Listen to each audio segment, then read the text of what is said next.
प्रिय विद्यार्थियों नमस्कार। मैं ओंकार गोस्वामी, वरिष्ठ अध्यापक विषय हिंदी, आपके समक्ष इस वीडियो में कक्षा 12 का हिंदी अनिवार्य विषय का माध्यमिक शिक्षा बोर्ड के द्वारा जारी किया गया मॉडल पेपर,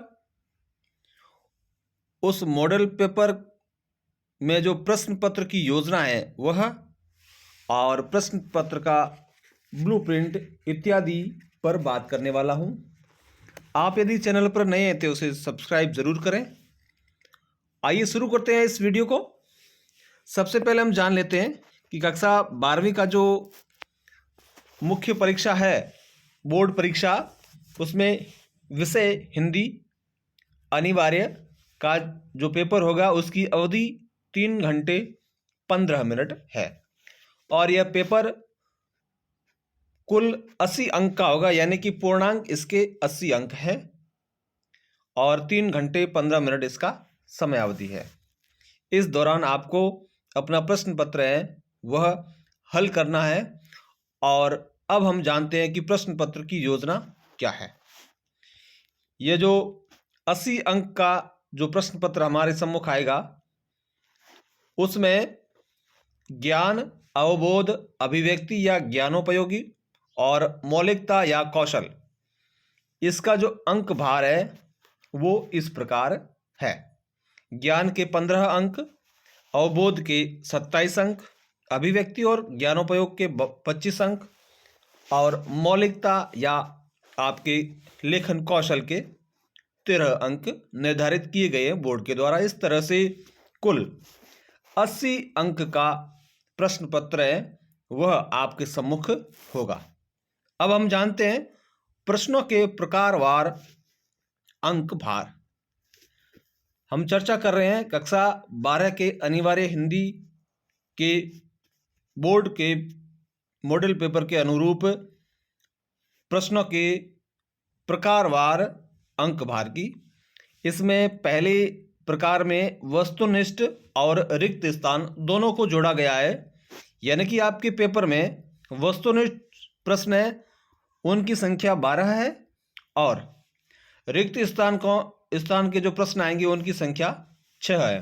तो कुल मिलाकर 18 सवाल आएंगे वस्तुनिष्ठ और रिक्त स्थान के, और यह प्रति प्रश्न का जो अंक है वो 1 रखा गया है इसका, और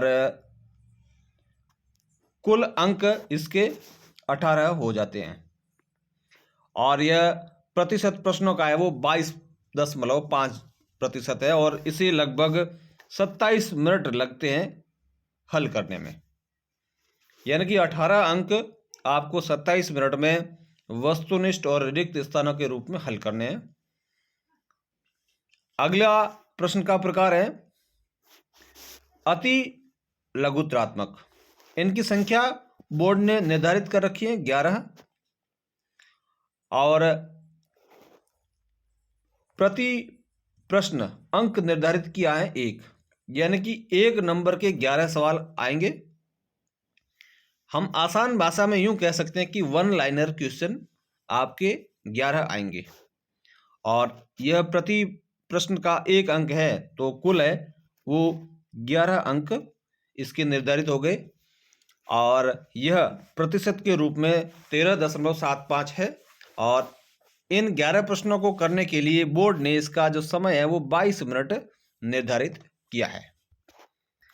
अब हम अगले प्रकार के रूप में लघुत्रात्मक प्रश्नों की बात करते हैं और यह प्रश्नों की संख्या है वह 7 है और प्रति प्रश्न के जो अंक है वो 2 है। इस तरह से कुल 14 अंक के लघुत्रात्मक प्रश्न आएंगे, जो कि कुल अंकों का 17.5% है। और इन लघुत्रात्मक प्रश्नों को, यानी कि हम कह सकते हैं कि यह 80 शब्दों तक के जो उत्तर है इन प्रश्नों के हमें लिखने हैं और यह 42 मिनट हमें इसका समय मिलेगा इन 7 प्रश्नों को हल करने में। ये बोर्ड के द्वारा निर्धारित है और आपकी अपनी कैपेसिटी के अनुसार आप समय है वो कम ज़्यादा भी हो सकता है।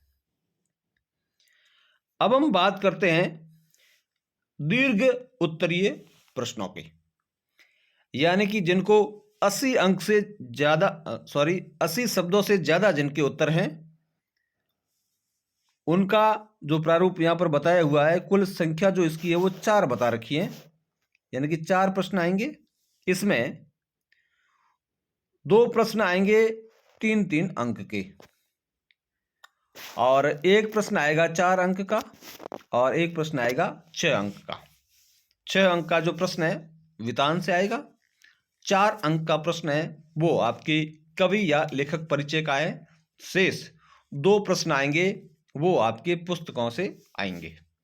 इस तरह से कुल 16 अंक के दीर्घ उत्तरीय प्रश्न आएंगे, जो कि 20% है, और इसकी जो समयावधि है वो 48 मिनट बोर्ड ने निर्धारित किए हैं।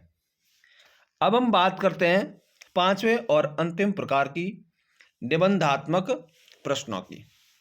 निबंधात्मक प्रश्न, इनकी संख्या 4 है। एक प्रश्न आएगा 5 अंक का, 2 प्रश्न आएंगे 6 अंक के, और फिर एक प्रश्न आएगा 4 अंक का। कुल 4 प्रश्न, और अंक हो गए इसके निर्धारित 21, और यह प्रतिशत के रूप में 26.25 है, और इनको करने में हमें समय लगेगा लगभग 56 मिनट का। इस तरह से हमें कुल 195 मिनट में अपना 80 अंक का प्रश्न पत्र है, जिसमें 44 प्रश्न आपके सम्मुख होंगे, और 80 अंक भार इसका निर्धारित किया गया है।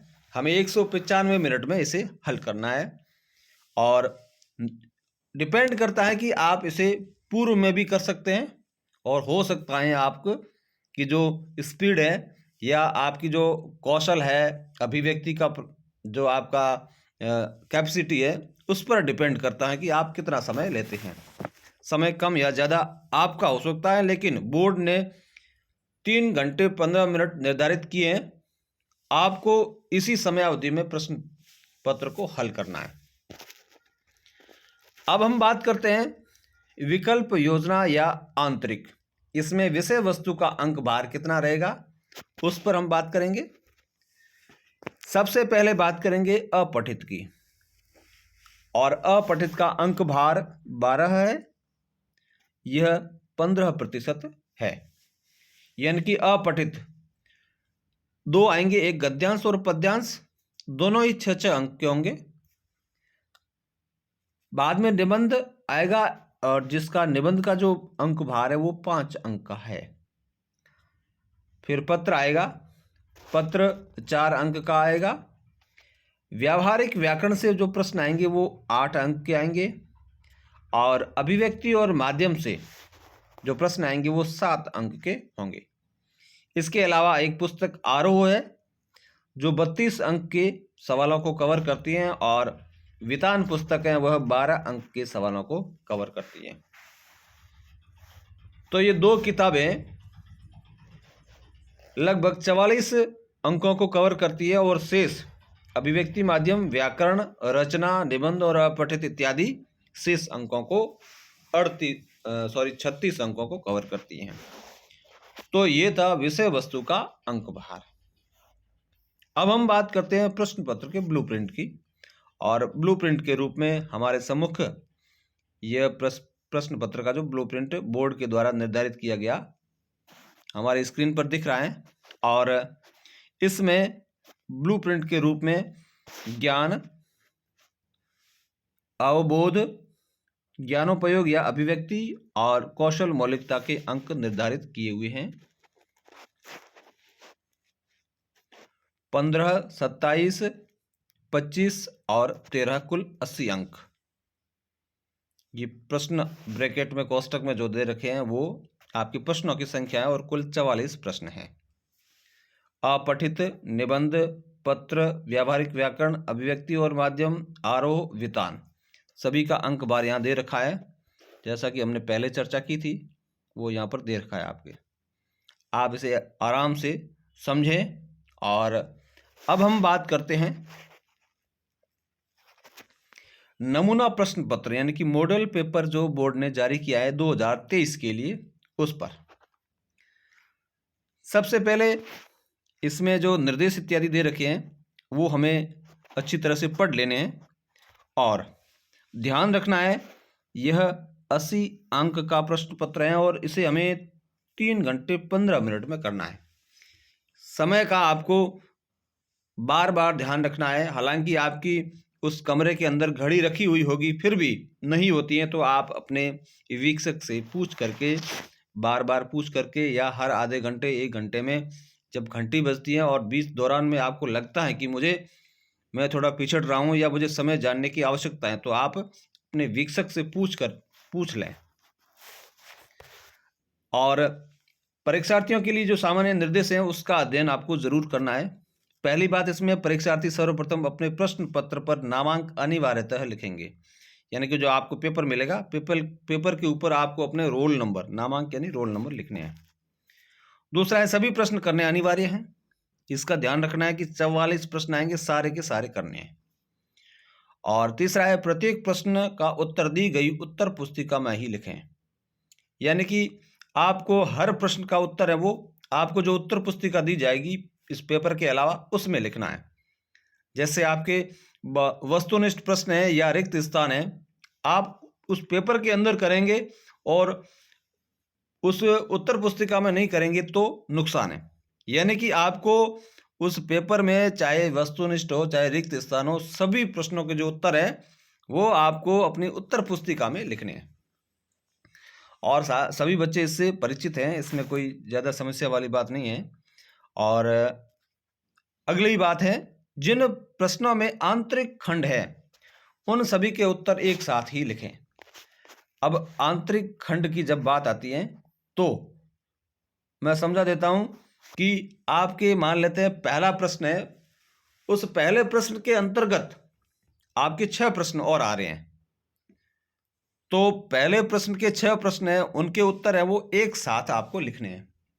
इसी प्रकार दूसरे प्रश्न के 6 प्रश्न हैं तो उन सभी के उत्तर आपको एक साथ लिखने हैं। तो इस तरह से जो आंतरिक खंड होंगे, और तीसरे सवाल में आपके रिक्त स्थान के 6 आएंगे तो वो आपको करने हैं एक साथ। फिर आपके अति लघुतरात्मक 11 प्रश्न आएंगे तो उनको एक साथ करना है। यानी कि जो प्रश्नों के आंतरिक खंड है उन सभी के उत्तर है वो एक साथ आपको लिखने हैं। इस बात का विशेष ध्यान रखना है। अब जो पहला प्रश्न आपके सम्मुख आएगा कक्षा 12 में विषय अनिवार्य हिंदी का, वो आएगा बहुविकल्पीय प्रश्न आएगा। और यह प्रश्न आएगा, निम्नलिखित गद्यांश को ध्यानपूर्वक पढ़ कर दिए गए वस्तुनिष्ठ प्रश्नों के उत्तर अपनी उत्तर पुस्तिका में लिखिए। ये भी कह रहा है कि आप अपने उत्तर है वो उत्तर पुस्तिका में लिखिए। एक ऐसा अपठित गद्यांश आपके सम्मुख आएगा, यह एक नमूने के तौर पर है, और आपके सम्मुख जो गद्यांश आएगा वो अलग होगा, इस बात का ध्यान रहे। और गद्यांश को आपको सबसे पहले कम से कम आपको 2 बार पढ़ करके और अच्छी तरह से समझ लेना है। और जब आप इसे अच्छी तरह समझ लेंगे उसके बाद आपको इसके प्रश्नों का अध्ययन करना है, प्रश्न के विकल्प को पढ़ना है। प्रश्न भी यदि आपके समझ में नहीं आ रहा है तो उसे भी आप 2 बार पढ़ें, फिर उसके उत्तर की खोज इस अपठित गद्यांश से करें, और जो उचित उत्तर हो उस पर आपको कोष्ठक में लिखना है, या फिर कहें कि आपकी उत्तर पुस्तिका में उसे लिख देना है। पहला जो प्रश्न था इसमें, ये जो आपका गद्यांश है अपठित, उसका जो पहला प्रश्न है वो है पुस्तकालय की सबसे बड़ी उपयोगिता है। अब आपको चारों विकल्प जो दे रखे हैं उसका अध्ययन करना है, और उसके बाद में फिर उत्तर आपको ढूंढना है उत्तर पुस्तिका से, आपको इस गद्यांश से उत्तर ढूंढना है और लिखना आपको उत्तर पुस्तिका में है। तो पुस्तकालय की सबसे बड़ी उपयोगिता है, पहला है मनुष्य का मान बढ़ाने में, दूसरा है मनुष्य को राजनीति का परिचय देने में, तीसरा है मनुष्य की ज्ञान वृद्धि में, और चौथा है मनुष्य को भूगोल का परिचय देने में। अब हम यदि इसका उत्तर देखने का प्रयास करेंगे तो हमें पहली लाइन के अंदर ही इसका उत्तर मिल जाएगा। लिखा है पुस्तकालय से हमें सबसे बड़ा लाभ है ज्ञान वृद्धि। तो इसका स विकल्प है वो इसका सही उत्तर है, मनुष्य की ज्ञान वृद्धि में। ये पहले का उत्तर स है। तो आप वहां पर पहले का उत्तर स है वो उत्तर पुस्तिका में आपको लिखना है। इसी प्रकार दूसरा जो प्रश्न है वो है मनुष्य के लिए पुस्तकालय का योगदान नहीं है। आपको चारों विकल्प पढ़ने हैं। विकल्प पढ़ने के बाद में फिर जो सही उत्तर है उस पर आपको निशान लगाना है। विकल्प पहला है पढ़ने की रुचि उत्पन्न करने में। दूसरा है, इसमें ध्यान रखना है आपको, प्रश्न का विशेष ध्यान रखना है, ये शब्द लिखा है नहीं है, मनुष्य के लिए पुस्तकालय का योगदान नहीं है। तो पढ़ने की रुचि उत्पन्न करने में ये तो है, अवकाश के क्षणों में सच्चा साथ देने में यह भी है, और उपदेश और मनोरंजन के रूप में यह भी है, और चौथा विकल्प है अमानवीय बुराइयों को उभारने के रूप में। यह मनुष्य के लिए पुस्तकालय का योगदान नहीं है। तो प्रश्न के अनुसार यह विकल्प है वो सही उत्तर है। तो दूसरे का जो उत्तर है वो द है। यह आपको अपनी उत्तर पुस्तिका में लिखना है। तीसरा प्रश्न है, कौन से छात्र अपना अधिकांश समय पुस्तकालय में बिताते हैं? चारों विकल्प आपको पढ़ने हैं और इस अनुच्छेद या कहें कि इस गद्यांश के अनुरूप इसका जो सही उत्तर है वो है उच्च कक्षा एवं विशिष्ट योग्यता के इच्छुक। स उत्तर इसका सही है। चौथा प्रश्न है, पुस्तकालय शब्द पुस्तक धन आलय दो शब्दों के मेल से बना है, प्रयुक्त संधि का नाम लिखना है, व्यंजन दीर्घ विसर्ग आदि। इसमें दीर्घ स्वर संधि है, तो ब विकल्प इसका सही है। पांचवा प्रश्न है, उपयुक्त गद्यांश का उपयुक्त शीर्षक लिखिए, और इसका जो उपयुक्त शीर्षक है वो पहला ही है, पुस्तकालय का महत्व। और छठा प्रश्न है, अवकाश के समय में हमारा सच्चा साथी है। तो इसका सही उत्तर है विकल्प अ, यानी कि पुस्तकालय हमारा सच्चा साथी है। यह पहला अनुच्छेद था। इस प्रकार दूसरा अनुच्छेद है आपके सम्मुख, ये पढ़ा है अपठित पद्यांश के रूप में। इसके भी उत्तर है आपको वस्तुनिष्ठ प्रश्नों के रूप में उत्तर पुस्तिका में लिखने हैं। यह आपको कम से कम 2 बार पढ़ना है, फिर इसका अर्थ समझने का प्रयास करना है, और अर्थ समझने के बाद में इनके उत्तरों को ढूंढना है। तो यदि आप पढ़ते हैं तो आप कातरता, चुप्पी या चीखें या हारे हुओं की खोज जहाँ भी मिलेगी उन्हें प्यार से सितार पर बजाऊंगा, जीवन ने कई बार उकसा कर मुझे अनलंघ्य सागरों में फेंका है, अगन भट्टियों में झोंका है, मैंने वहाँ भी ज्योति की मसाल प्राप्त करने के यत्न किए, बचने की नहीं। तो क्या इन टटकी बंदूकों से डर जाऊंगा? तुम मुझको दोषी ठहराओ, मैंने तुम्हारे सुनसान का गला घोंटा है, पर मैं गाऊंगा चाहे इस प्रार्थना सभा में तुम सब मुझ पर गोलियां चलाओ, मैं मर जाऊंगा लेकिन मैं कल फिर जन्म लूंगा, कल फिर आऊंगा। यह एक पद्यांश है, और इस पद्यांश से जो पहला प्रश्न पूछा गया है वो है कि कवि ने महापुरुष के भावों का उल्लेख किया है। कवि ने किस महापुरुष के भावों का उल्लेख किया है? तो कौन से महापुरुष का उल्लेख है इसमें? इसमें महात्मा गांधी का उल्लेख किया गया है।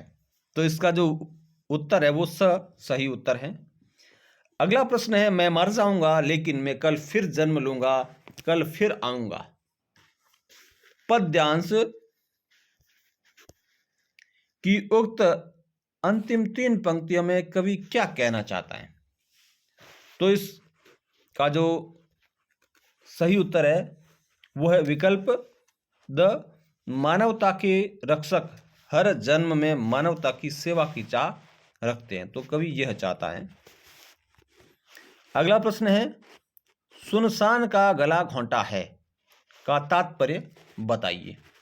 इसका सही उत्तर है विकल्प स, सुने मानव मन में आशा की उमंग भर दी। और 10वां प्रश्न है, किसी रचना को लिखने की कई शैलियां होती हैं, शैली भेद के अनुसार उपयुक्त पद्यांश की लेखन शैली है। तो हमें इसकी लेखन शैली को बताना है।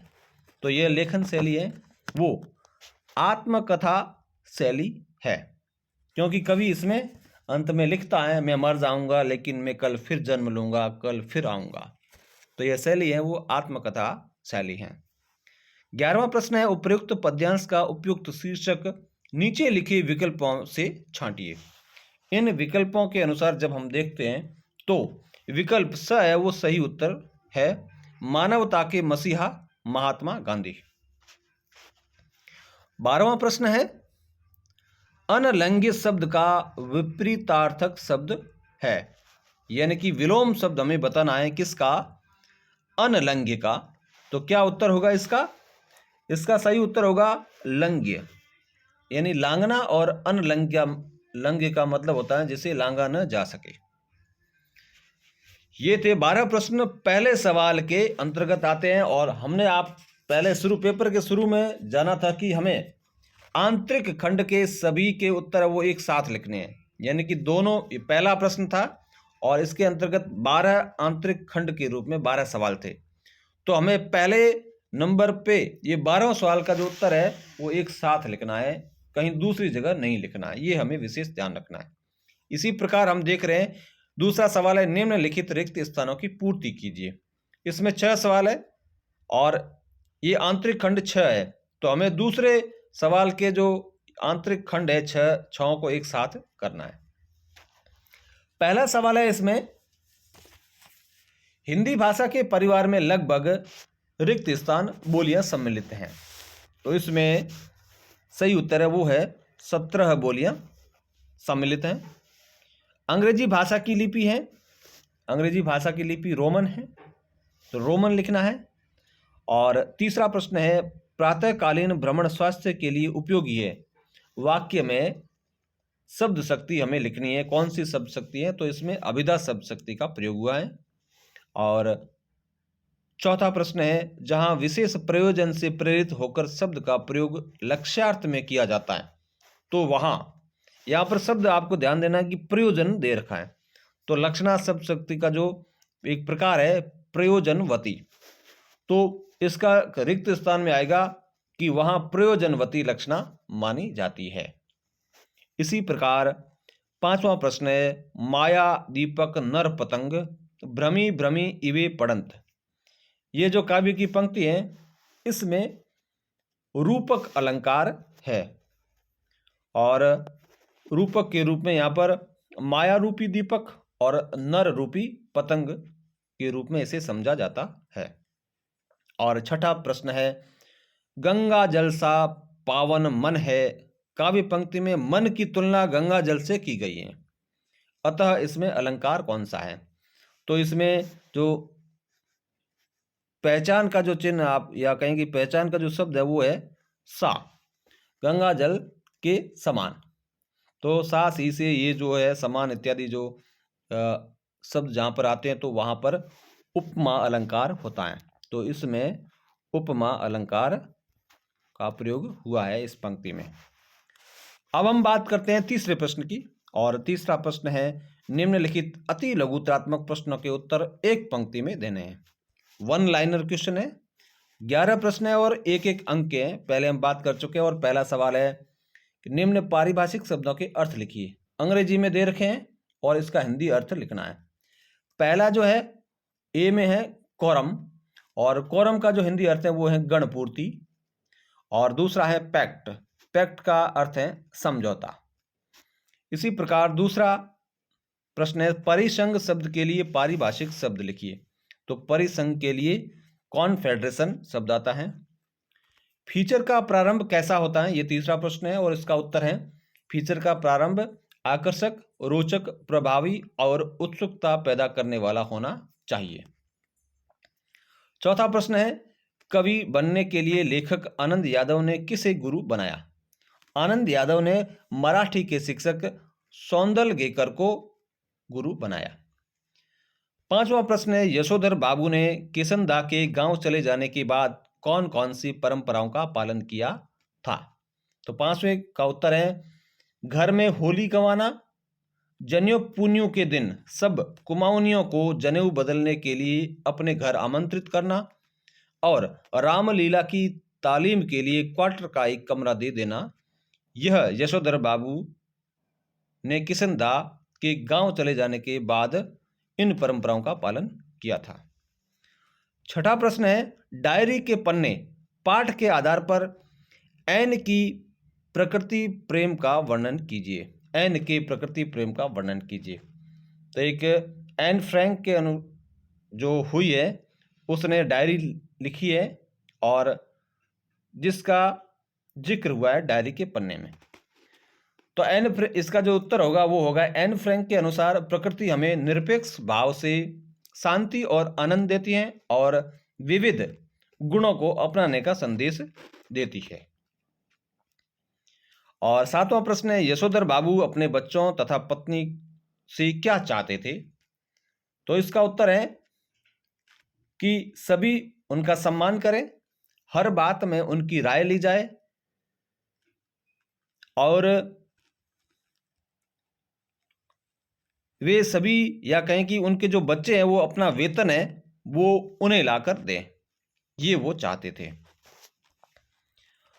आठवां प्रश्न है, सिंधु घाटी सभ्यता के दो महानगर कौन कौन से है? तो एक तो है मोहनजोदड़ो और हड़प्पा दूसरा। और नवा प्रश्न है, मोहनजोदड़ो हड़प्पा से प्राप्त नर्तकी की मूर्ति किस राष्ट्रीय संग्रहालय में रखी है? तो ये दिल्ली के संग्रहालय में रखी है। 10वां प्रश्न है, कवि निराला ने अस्थिर सुख पर दुख की छाया किसको कहा है? तो इसका उत्तर है क्रांति रूपी बादल को। और 11वां प्रश्न है, जाति प्रथा को श्रम विभाजन का ही एक रूप न मानने के पीछे आम्बेडकर के क्या तर्क हैं? तो इसका जो उत्तर है वो है कि व्यक्ति को जाति के अनुसार मजबूर किया जाता है, काम के लिए, इच्छा से नहीं। तो ये थे 11 प्रश्नों के उत्तर। अब हम बात करते हैं चौथे प्रश्न, और ये खंड ब के अंतर्गत आते हैं। लगभग 7 सवाल हैं और सभी 2-2 अंक के हैं, ये हम पहले बात कर चुके हैं और ये सभी लघुतरात्मक प्रश्न हैं। इनके उत्तर है वो हमें 40 शब्दों में देने हैं। तो मैं आपको ये जो छोटे छोटे सवाल थे वो हल करवा रहा था।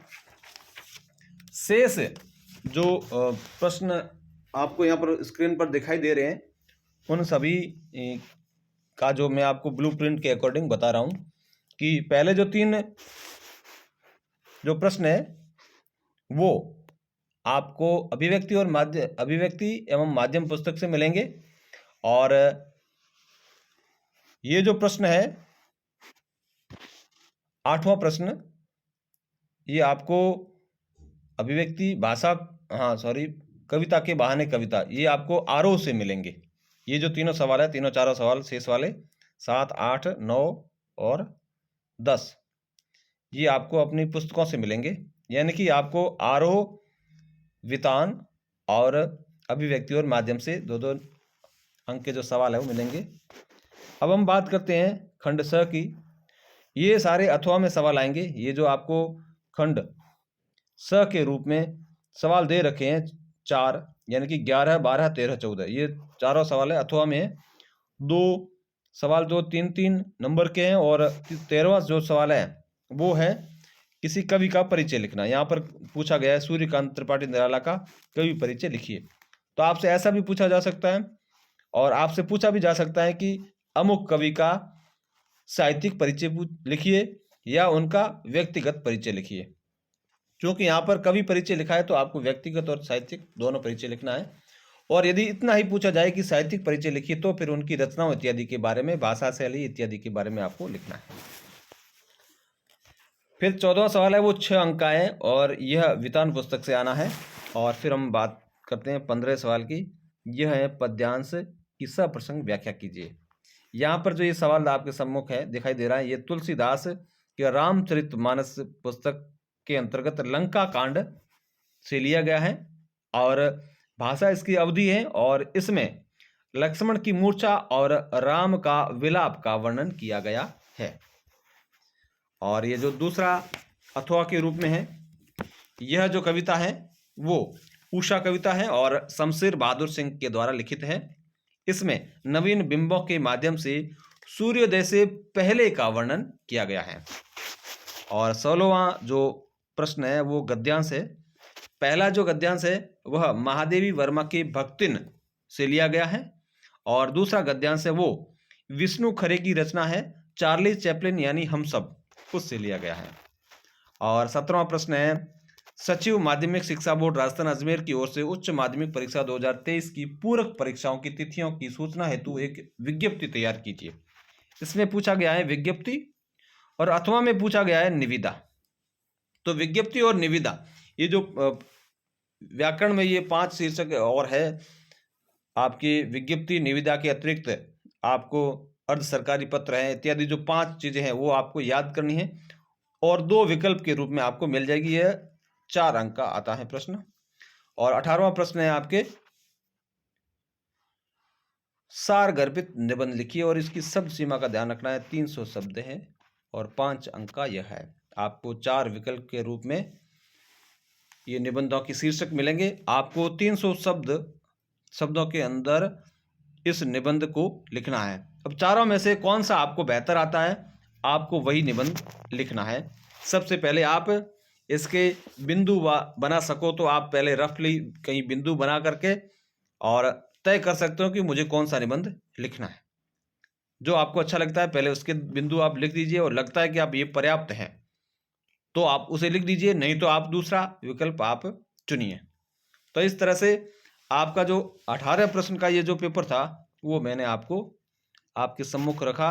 ये एक नमूना पत्र था, माध्यमिक शिक्षा बोर्ड की तरफ से जारी किया गया था और मैं उम्मीद करता हूँ इस प्रश्न पत्र को देखने के पश्चात, समझने के पश्चात आप निश्चिंत कर चुके होंगे कि मुझे किस तरह अपने पढ़ने की स्ट्रेटजी बनानी है, किस तरह मुझे पढ़ना है और कितना समय किस विषय को देना है, किस तरह के सवाल आएंगे और उनका उत्तर कितने कितने शब्दों में लिखना है। मुझे ये सारी जानकारी है वो मैंने देने का प्रयास किया है। उम्मीद है आपको पसंद आई होगी। यदि आपको पसंद आई है तो इसे लाइक करें और अपनी प्रतिक्रिया कमेंट बॉक्स में ज़रूर लिखें। चैनल पर यदि आप नए हैं तो इसे सब्सक्राइब ज़रूर करें। फिर मिलते हैं एक और प्रश्न पत्र की योजना के साथ। तब तक के लिए जय हिंद।